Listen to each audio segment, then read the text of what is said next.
Hello, we are just going to go straight into this with target points for animatronics to teleport between. If you want free roam AI, it will happen another time. In this video, target points will be for all animatronics to use. However, in this video, we will specifically tackle Bonnie and Chica. Anyway, in the AI folder, create an actor called BP_target points. Now in your map, place the target points for where your animatronics can move.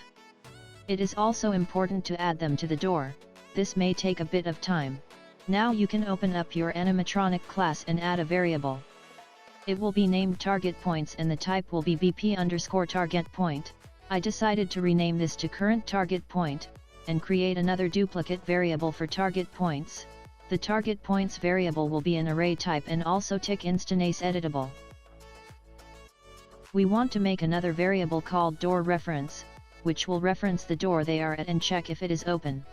Now, we want to make an AI controller, just search it up. Any of these are fine. I just named it AIC_walk animatronics to indicate animatronics like Bonnie or Chica. In your AI controller, we need to make a custom event. This will be to move between those target points. We need to add a branch and a random bool with weight. This will determine if they should stay in place or move. Now we need a reference to our AI.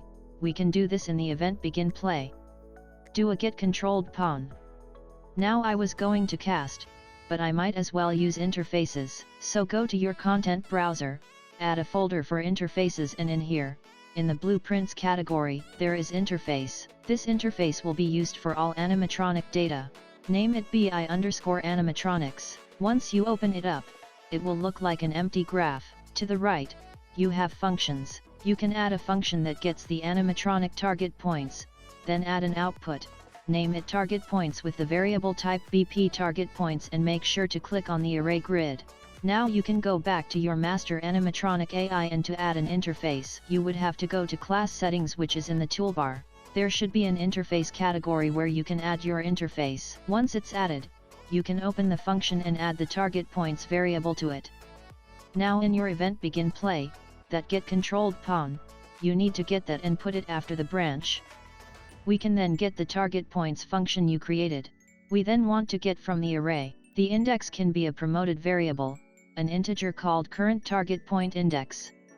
Before the get function, we need to now get current target point and add a 1 to it, and then set target point index. Here is an alternate method using a select and a random bool with weight. Anyway, go to the code, and after the get, Ikson is valid. We need to check if that is an existing target point. We then get another controlled pawn and do a set actor location. Make sure to connect it to the is valid part. We need to now get the actor location of the target point and put that as the new location. Now below this, we can add a custom event for checking if they at the door. We need to add a branch where we check if the current index is the same as the door index. In the master animatronic class, we will make that integer variable for the door index. Also important to make this exposed by clicking on I. Now like usual, go to the interface and add a function to get animatronic door index. The output will be door index, which is an integer, and make sure to set it from array to singular. Now in the animatronic class, in the function you can now get the door index and put it as the return. Back in the AI controller, get the controlled pawn and get the door index function. Now you can put that into the equals to node. Now we need a new event which will act as our update movement. We will need a delay which acts as their waiting time before moving again. I use just delays here. I will show you a timer method with Foxy AI. We can now call our move to next target point. Our random float can be around 2 seconds to 4 seconds. Now we need to call this update movement functions again. Go to our move to next target, and on our false, we can add this. We also need another one on the false of the check at door event. Now let's focus on the true. We need to go to the master animatronic and add a boolean for can jump scare. Once again, go to the interface and make it a function with the output being a boolean of can jump scare. Then assign in the animatronic class. We will also do one for set. The difference is, this time we need an input. Also delete the output if you added one or duplicated that function. when a function has no input, it will be yellow. You need to right-click and add implement function. We can now just set the kin jump scare. Now back to the AI controller. Get the controlled pawn. We then get the set jump scare. We set it to false first, just so they are not in jump scare mode even if they are at the door. We then set actor rotation to face the player. To do this, we can get pawn location and use a find look at rotation. The target is the get player pawn actor location. Next, we have to check if the door is open. So get a branch, we need a reference, so let's go back to the interface and make a function. This will get the door reference and the output is the BP door. Go to the animatronic and put the door reference as the value. Make sure this is exposed too. Now we can go back to this branch. Get controlled pawn, get the door ref function, and I forgot to add a variable. In your door BP, you will need to add a boolean variable called isOpen. Also, don't forget to compile and save or else the variable will show an error if it's used. We can set the variable in the door switch blueprint. You can get the door to control variable and then set open variable. The second one should be true. Back in the AI controller, we can get the variable and put it in the branch. Now if the door is open, we need to set a timer. We can do a check jump scare function. The time is 0.5 and it must be looping. Now make it a custom event with the same name, but we will do this later. We can do the false side, do a branch, and the random wait. We need to set the current target point on true and this will be a random integer. We need to also set the kin jump scare to false. Either write the code out or find your old set of nodes and copy paste it in. Since we have some repeating code, I will put them into their custom events. First, find the set actor location at valid target point and just move that up a bit. Create a custom event that is sets animatronic location. We can then recall the function back where we moved it. I will comment it and just organize it. Now when we set the jump scare to false, we can now call this set animatronic location function.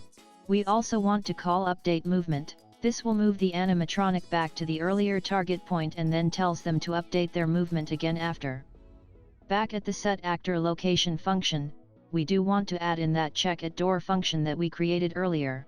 This is to make sure that the animatronic does a door check every time it updates the movement. We also want to connect it to the is not valid.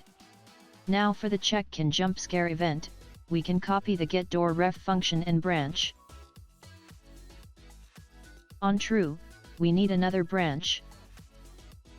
Now to add the control pawn and get kin jump scare function.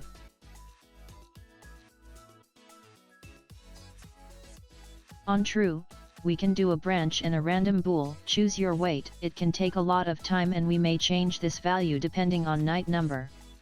Get controlled pawn, and then we need to make an event for the jump scare. So go to your animatronic class and let's do our start jump scare event, which for now will be a set game paused and also a print string. We need to make an interface function so we can this in any of our animatronic AI controllers. I called it play jump scare. We don't need an input or output. Implement function and then delete this start jump scare and just plug in the interface function. We can then go back to the AI controller and call this function.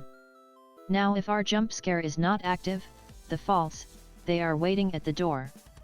We can add the branch and a few random bools and using an and node, to decide when they can activate their jump scare. Then with the controlled pawn, do a set jump scare to true. This jump scare function is a bit weird, it will change when we do the proper jump scare video. If the door is closed, we can do a branch, and get another random bool with wait. Just like the set animatronic location, this branch after the closed door, will be an event.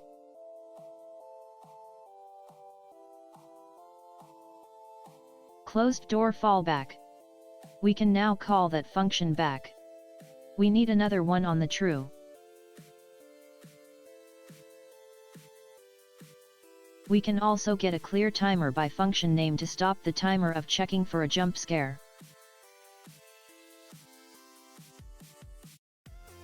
We also need to set animatronic jump scare back to false. On event begin play we can call the update movement function to start. Later, we can change the time. OK, in the map, it's time to give our animatronics the data needed, and rename them to Bonnie, Chica, etc. Give your animatronics their walk AI controller in the world.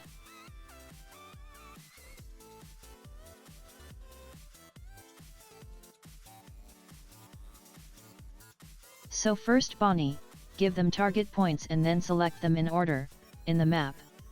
Last one being the door. Next are, door ref, which will be the door they need to be at. The door index, is the number of where your door is at in the target points array. Then do something similar for your other animatronics like Chica. You can simulate the game, to check if they move correctly. If not, comment below. Their movement is now done. I am just going to do some little fixes. Now, if I am in the game, and I get jump scared, I still have input to those buttons. To fix this, go to your jump scare, and get your player pawn and player controller, and from the controller do a disable input. The target being the player pawn. Now to do with lighting, in FNAF, you always get images of their shadows on the wall when you turn the light on, and that is what I am trying to recreate here. Same on Chica's side. Now here, is gameplay of what we have so far. In this part, we are going to give the animatronics start times. First, we need to cast to our game mode, to get a reference to current time. Promote it to a variable called GMRef. We need a new function which will check the time called can be active. Need a branch, and then you can get the game mode. You will need to get the current time and a greater than n equals to. You compare it against the animatronic start time. Now our time starts with 12 AM which is as 0, so to fix this, we can use a select. And put that into the A. For option 0, it's the current time. But for option 1, you will need to -12 because, if the current time is 12 AM we need to turn that to 0 AM. The equals is 12. This select node is wrong, so just delete it and get it again, it's need to have the boolean. We will also use a random bool with Vig to decide when they can start moving, use an and node for this. If true, we want to clear the timer for check can be active. We can also add a print string and a get display name to check who is active or use the name from Animatronic Data, the display name is self. Now we need to create an event dispatcher. I don't want you to think about its difficulty right now, I will explain it in detail on another video. Just call it Activate AI Sequence. Once you add it, you can now call the event, connect it to the print. Now back at the event begin play. After the check for current night true, you want to set a timer for can check active. We can check this every 4 seconds. Now in the AI controller, we can get controlled pawn, and I think this is time to create an animatronic reference, which I should have done earlier. Go to interface and create a function for animatronic reference. Now go to the animatronic ref and put the self node. This will now just get a reference to the animatronic as a blueprint. Now go back to the AI controller where we can get animatronic reference and assign Activate AI Sequence. I can call it Activate AI, and then connect it to the update movement and a print string. Now all of this is done, you could give them a start time. I am going to go to the event begin play and just make it randomize between 1 AM or 2 AM for now. Once I tested it, it works. That's all for this part. If you have problems, comment below or join the Discord. Anyway, hope you consider subscribing and see you next time.